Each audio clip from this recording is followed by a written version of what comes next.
We're going to begin with that terrifying emergency landing of a Southwest Airlines plane on its way from Nashville to Baltimore. NBC's Tom Costello has the details. Tom, good morning to you. Hi, Meredith. Good morning. Southwest Airlines spent the night inspecting nearly 200 of its 737-300s after a hole opened up in this plane's skin late yesterday afternoon. Southwest Flight 2294 took off from Nashville at 4:05 Eastern Time on Monday with 131 people on board the Boeing 737-300. About 30 minutes into the flight, Southwest says the plane's cabin began to lose air pressure because of a small hole that had opened up in the plane's fuselage.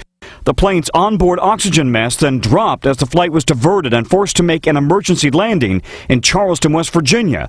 The plane landed at 6:10 Monday evening without incident. Ambulances were on scene to greet the plane, but no one was hurt. Once on the ground, passengers shared their pictures of the hole in the plane, said to be 1 foot by 1 foot. All of a sudden, the loudest noise I ever heard came out of nowhere. There was no pop, no creak, no explosion-like noise. It was just a loud roar. Then I look up, and there's the sun coming through the ceiling. Passengers flew on to Baltimore on a new plane, leaving behind the 737-300 with this hole clearly visible in the fuselage right in front of the tail section. An airport worker could be seen taking pictures of the hole as the investigation continues.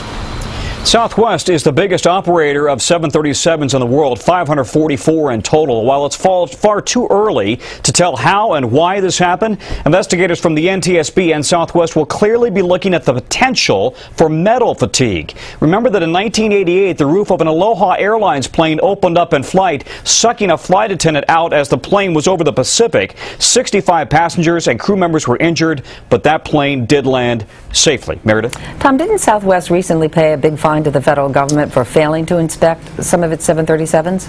Yeah, it was a $10 million fine. It was cut down to $7.5 million for failing to check for fuselage cracks. About 145,000 passengers flew on unchecked planes over an 8-day period back in the spring of '07, and that then led, you may recall, to the federal government, the FAA, stepping up inspections at all carriers. Hundreds of planes were grounded back in the spring of '08. Southwest insists that no passenger was ever in any danger.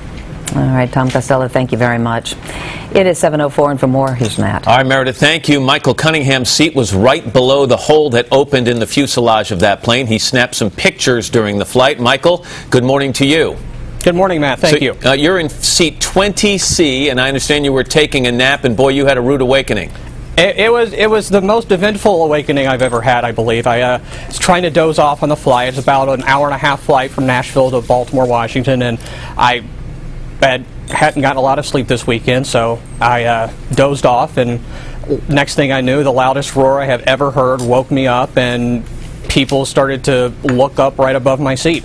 And you look up and you see the sun shining through a hole that's about the size of a football. Obviously, the plane lost cabin pressure. Michael, did that go kind of the way it goes when they talk about it in the pre-flight safety briefing? You know, the masks will drop and you calmly put them on. Is that what happened on that plane? It was actually a lot calmer than I thought it would be. I was kind of expecting a castaway-like decompression of the plane, but everybody just calmly looked up, figured out what was going on, and about 10 seconds at most after the hole occurred, the mask dropped down and everybody put their mask on. A couple of people were asking other passengers and the flight crew, is the bag working? Is the mask working? And if you were conscious by this point, yeah, the mask was working. A couple of things real quickly. Did a member of the cockpit crew, pilot, co-pilot, come back to examine the hole? After we landed in Charleston, the pilot came out and looked up through the hole, and everybody applauded, shook his hand. A couple of people gave him hugs, but he looked up, and you could definitely see the sky through it. I could have put my arm out of it if I wanted to. And did the hole get bigger in the process of landing? I mean, was the hole growing? I didn't notice anything. It was kind of the outside of the hole was covered up by that ceiling panel that got blown into it. But I didn't hear it get bigger. There was no evidence of it getting larger. Of course, after you landed, you had to jump on another plane to actually get to your destination. Was that a little harrowing? It wasn't quick. It was going the speed that airlines go at, so it was about a 3-hour wait in Charleston. All right. Well, listen, I'm glad you're all right, and we're glad everybody else is all right. Michael Cunningham, thanks for joining us this morning. Thank you. It's 7:07. Now here's Meredith. What a story. All right, thanks, Matt. Now to the confirmation here.